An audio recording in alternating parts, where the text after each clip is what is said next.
Les voy a referir que mi padre se recibió de médico, pero no ejerció.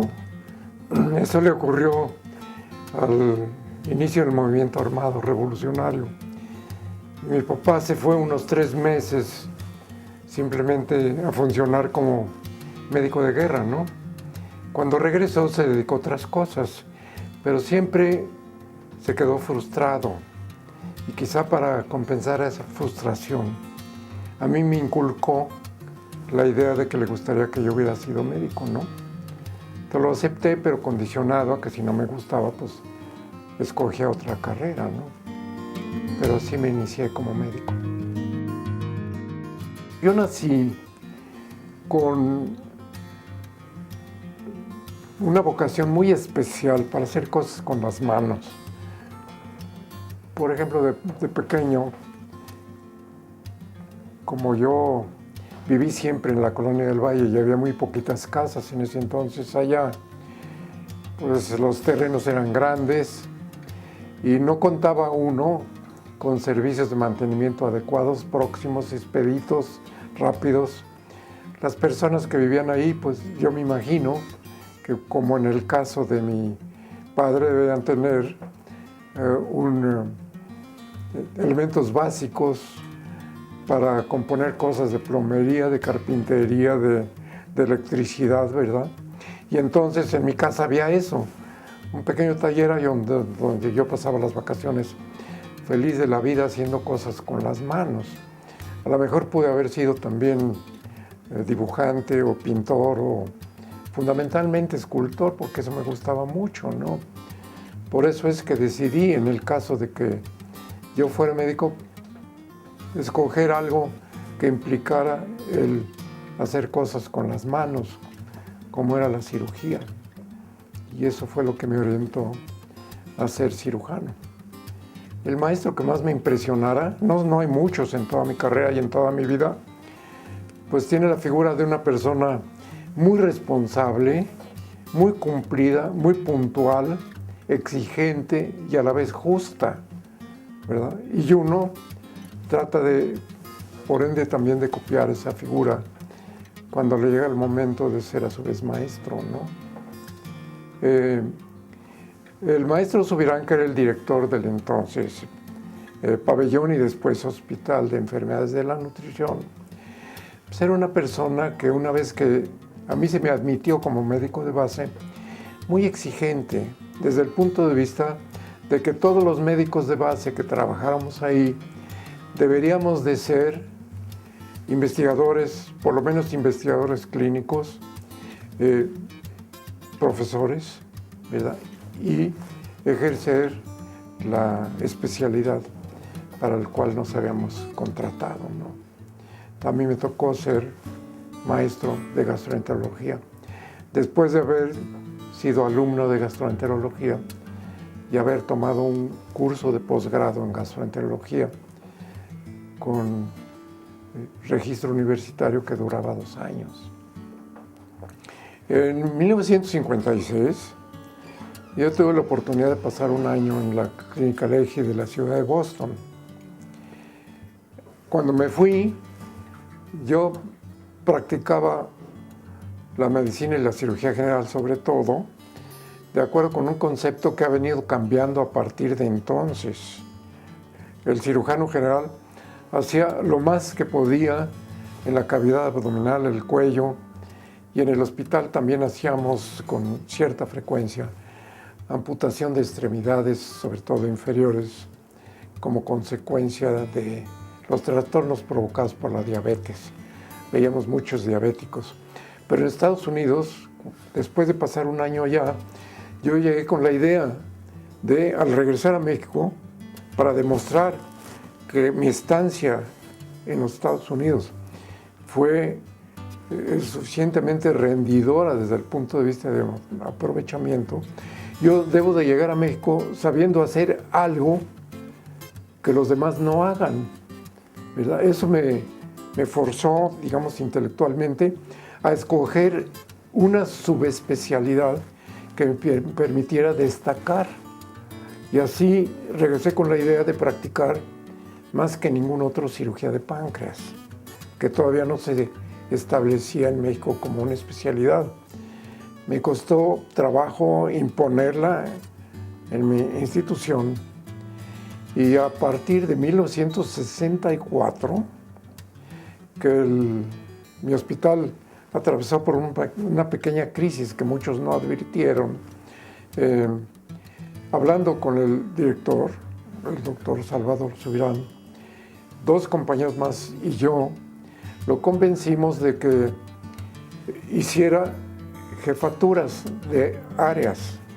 Una de ellas fue de medicina interna, otra de cirugía, otra de investigación, otra de enseñanza y otra de nutrición.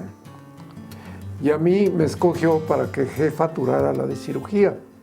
A partir de entonces, que yo había navegado con la idea desde 57, 58, de hacer cirugía de páncreas, yo cambié sistemas de admisión de enfermos y además de incorporación a las salas de hospitalización para que cada uno de mis compañeros en ese momento se dedicara a alguna cosa diferente con especial interés.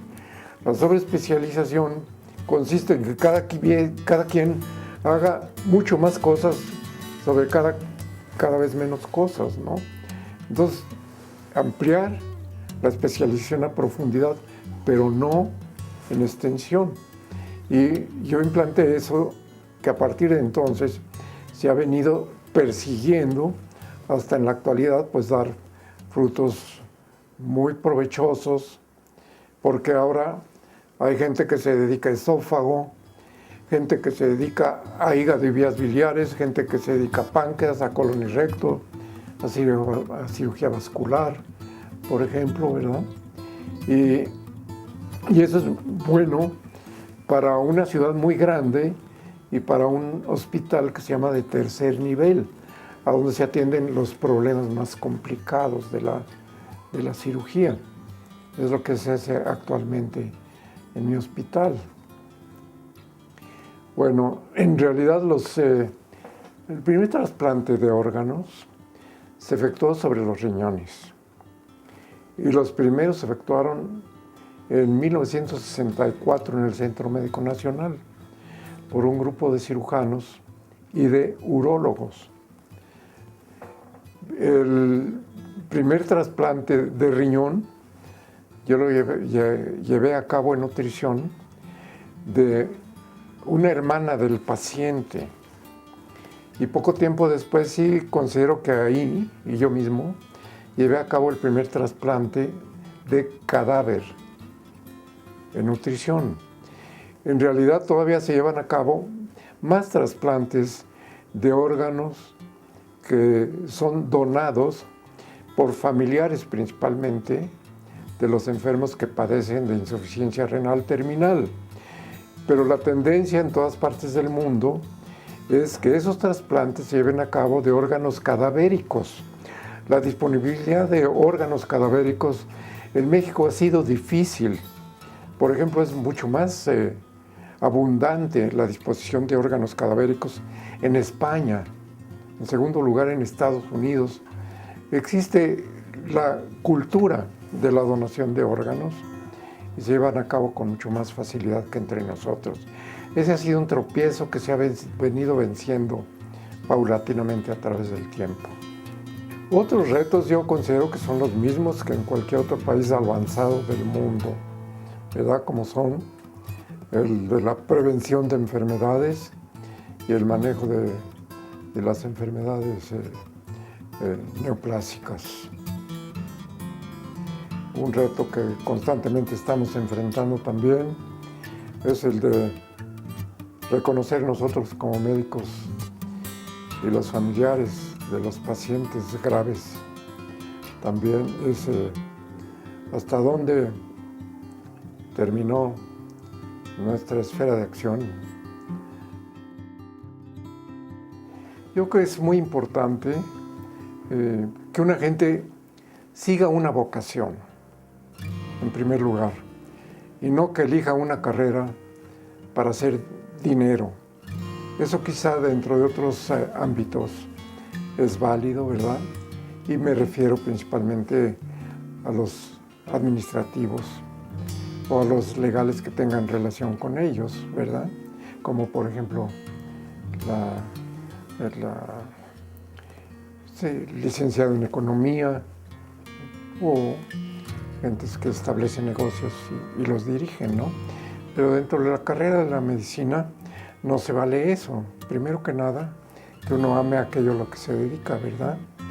Después de todo, hay muchos requisitos que lo relacionan a uno de una manera adecuada, tanto con el paciente como con aquellas personas que lo rodean, principalmente familiares, ¿verdad? Yo creo que dentro de toda carrera o especialidad que se deriva de lo que yo practico, de la medicina y luego de la cirugía, es muy importante que, como en todas las religiones, uno ame al prójimo, se preocupe por él y se lo demuestre. Quizá vaya cambiando con la edad, ¿no? Cuando uno es muy joven, quiere llegar a ser. Y después se entiende que no hay cosa más valiosa que darse a los demás. Todos, o la mayor parte de nosotros, que independientemente de dedicarnos a la medicina institucional, tratamos de completar nuestros ingresos con la medicina privada, pues tuvimos una época en la vida en que trabajamos por lo menos 14 horas y fue muy importante tanto para esposa e hijos en aceptar que durante esa época tienen marido y papá, principalmente los fines de semana. Y en el mejor de los casos, sufrieron con nosotros nuestras imposibilidades y gozaron también nuestros éxitos.